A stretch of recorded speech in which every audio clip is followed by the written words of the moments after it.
Hey, welcome back to Depew Shop. This is a new series, 7 parts, and we're going to be showing you a slideshow of all the past builds I did before I was at YouTube. So at least I can share with you guys some builds that I did and hopefully inspire you. This particular video is going to be about girls' bikes.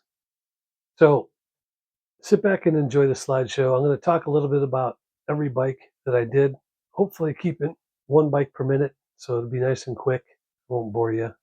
But I hope, like I said, my goal is to inspire you on your next builds and at least enjoy looking at some cool little bikes. So let's get started.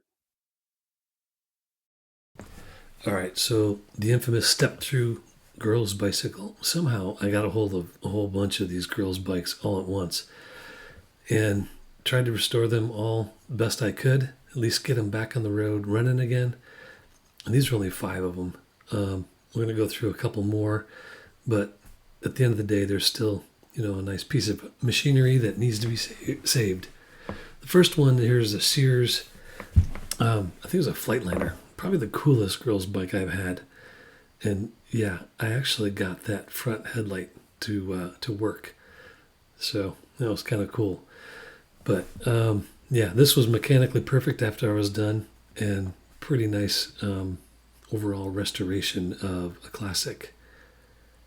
Even a cool old rack on the back. And then, of course, we got a Hercules, which essentially is a Raleigh. Raleigh made a lot of bikes in the 60s and 70s for lots of other people.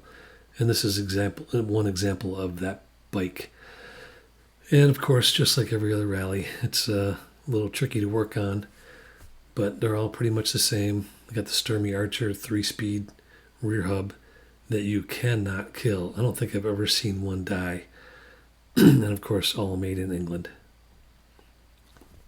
So the next one is a Jetter that I kind of did some weird things on. I painted the fenders brown, trying to match the new seat that I put on it and the bar wrap, which looks weird.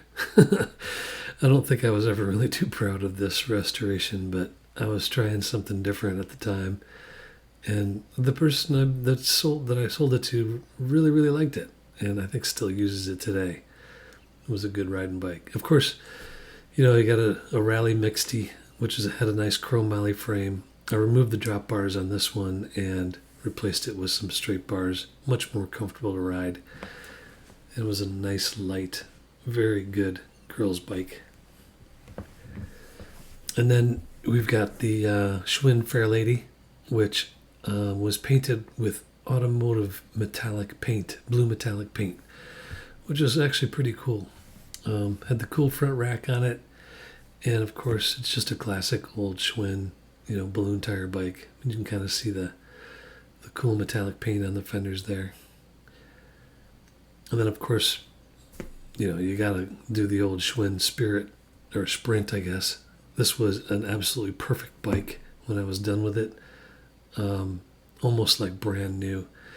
You really can't discard something like this, and most girls absolutely love these old Schwinn bikes like this. Super comfortable, kind of heavy, but ride really smooth. So at the end of the day, I had a lot of girls' bikes. I still continue to get girls' bikes coming my way. I really hate to see anything get put to waste, and I try to restore everything I possibly can. So anyways, that's all we have on all the girls' bikes. There you go. I hope you liked it. Hope it inspired you. Hope you liked the builds. Preferably, if you have any questions, leave them in the comments about what you saw. Also, there's links in the description below with my website and any kind of product links of stuff that I've used in the past. And we'll see you on the next video. All right, bye.